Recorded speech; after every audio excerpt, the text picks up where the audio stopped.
Let's talk about working with Microsoft Visual Studio .NET 2003. Very long name, but a very good product.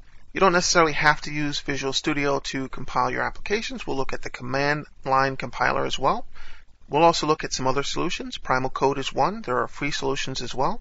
There are many ways to work with your C# projects and the .NET environment in general, but Visual Studio .NET 2003 is an excellent product. And you might want to consider the 2005 product when it comes out. It's currently in beta, but that's going to be quite exciting as well with different versions of the software that you can work with.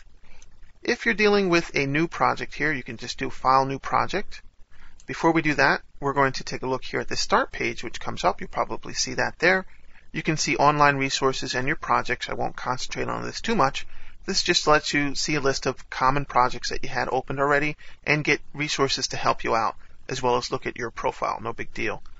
If you did a new project from there or the menu, you're working with Visual C# projects, and you have a wealth of projects that you can deal with here. You have the Windows application. This is your normal Windows application that sets up really nicely for you to start. A class library would be something. This is going to be a library of code that you can work with other projects or use within your projects. This could be a third-party software library. It could be something within your enterprise or company, things like that.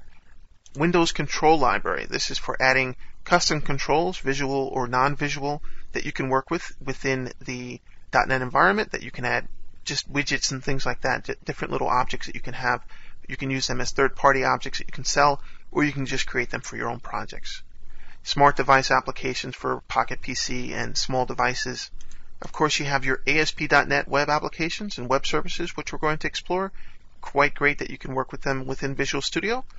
You have the mobile ones as well for PDAs and cell phones set up quite nicely. Web controls are like the Windows controls, except they're specifically for the web. Then you have console applications, which we're going to see quite a lot within the training. This is just used from the DOS prompt. You can have parameters and things like that. We'll take a look at that. Windows services, which are great and easy to be able to create Windows services within .NET and C#. You can do some really complex things, but because of .NET and the wonderful way it works, it makes Windows services really a lot easier than it used to be. Trust me. Empty projects and empty web projects if you're more advanced and you just want to set things up nicely and quickly, and it really helps you out a lot so you don't have a lot of code that you don't want. And that's about it. You can change the view here as well. These are templates if you want to change the view. Other templates as well. So we'll just create a Windows application. We'll find a folder to select here. We'll just create a folder here, right click, folder, starting, quick and easy. And then we'll select that folder, hit open. See that that's what's selected here in our location. We'll just call it starting, and then we'll just hit OK.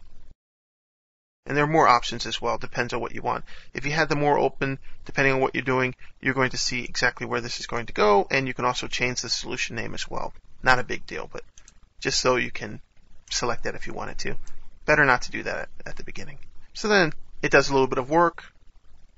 Visual Studio wants to be a resource hog in the beginning when you first open up, when nothing's open up, and it takes a little bit of time to get that started, but no big deal. Now, what you normally be working with, you can take a look at the View menu. You're going to be working with the Solution Explorer, which you see there to the right, Control-Alt-L. You can also work with the Object Browser to browse the objects, browse the assemblies, and the namespaces. As you can see, there are plenty to work with. And then, because we're working with a Windows application, we have additional ones added here. It depends on what you're actually referencing.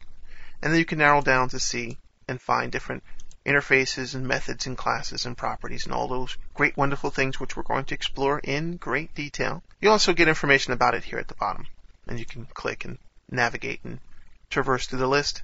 Close whatever you want. You see you have multiple things open here. I don't like the Start page, so I close that. Object Browser is getting on my nerves, so I close that. And then from the View menu, take a peek at the toolbox. It's already there. It's off to the side. Drag out, as you wish. Make things to work the way you want to.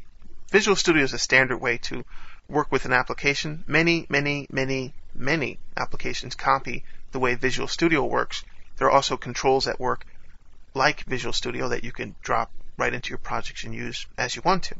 So you have your toolbox. If you want, you can hide it using the auto hide selection there. Same thing with your solution provider there, your solution explorer. Well, it's sort of like a solution provider. Anyway, so toolbox, you just drop things onto your form there. You can resize it or you can just click and not worry about it. We'll go over Windows applications in great detail and look at a whole bunch of other things. This is just to get you started, get the feet wet, and dive in as we need to as we move forward. So now we have this view here. We can right click anywhere we want to get the properties of the object that we're selecting,